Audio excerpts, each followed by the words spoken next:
holidays are coming early this year. Religious freedom does not mean freedom from religion.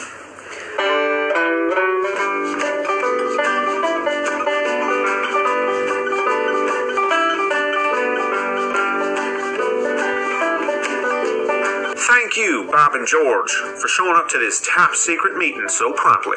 Well, your text message did say super serial, so... Gentlemen, what is the most important issue facing America right now? The economy? Healthcare, debt, infrastructure, the environment, foreign relations, taxes, technology, education, alternative fuels, crime, Christmas. The Rick Perry legacy will ensure that people will be free to say Merry Christmas without having to endure Chinese water torture. But people can already say Merry Christmas. It appears Bob here has been compromised by the propaganda of the fascist liberal agenda. Take him away for some American water torture. Find out what he knows. Be sure to double check for faggotry. Sir! Yes, sir! It's time to make some new laws, George. Because as conservatives, we're all about smaller, less intrusive government. And nothing says smaller or less intrusive like more laws. Am I right? Yes, sir. If you say so, sir. George, are you familiar with the Establishment Clause of the First Amendment? Yes, sir.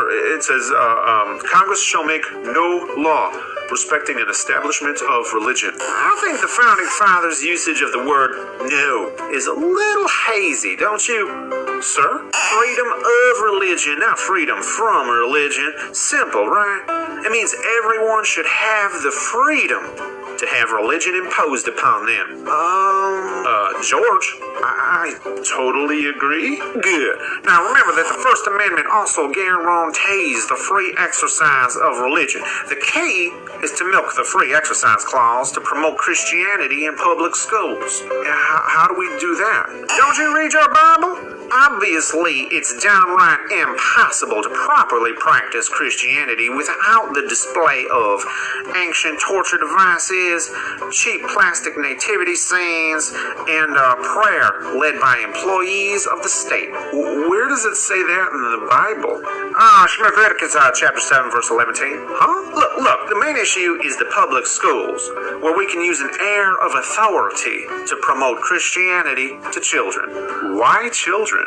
If you're an adult the first time you hear about a 2,000-year-old invincible flying hippie Jew who was conceived sans hanky-panky, for some reason, you're less likely to believe it. I know. Now that's something R&D should be working on rather than that silly alternative fuels crap. But how do we get away with showing favoritism to Christianity? We'll throw the Jews and the terrorists a bone every now and then, but everybody knows America's a Christian nation. Enough time goes by and whatever we do will be historical and traditional, and then the commies won't even be able to touch us. Okay, so what's the plan then? Well, the facilities, including the employees who lead prayer, the grounds and walls upon which Christian symbols and promotions are displayed, and the auditoriums where speeches promoting Christianity will be given, will all be funded, bought and paid for by the surrounding communities. Even the godless atheists must pay by law. And if atheists don't want to pay for Christian promotions? Simple. We'll kick them out of their houses and put their homes up for auction. Now that sounds like freedom, don't it? God bless America. Oh, I get it. Real estate taxes pays for the schools, which are now used in a concerted effort to promote Christianity under the guise of religious facilitation, thereby circumventing the First Amendment. So even the atheist is forced to fund an establishment of religion by law. And thus the oppression of Christians will finally end. At long last, we will no longer be forced to not be able to force our religion upon others.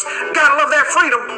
Yes, sir. I don't know how America or Christianity has endured without you. Amazing, isn't it?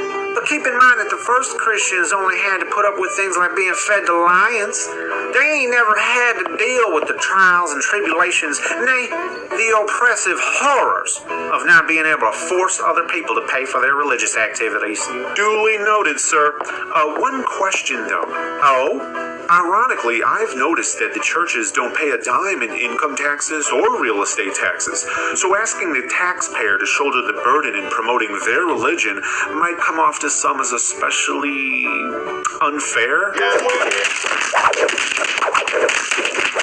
Whoops, my bad. It's okay, sir. Now, by the time I sign this freedom to force religion bill into law, I want you to be just about done drawing up that gay bill. Gay bill, sir? Yep. As a Christian nation, one of the government's top priorities should obviously be to keep the pee-pees from touching the pee-pees and the ho-hos from touching the ho-hos. Get on it.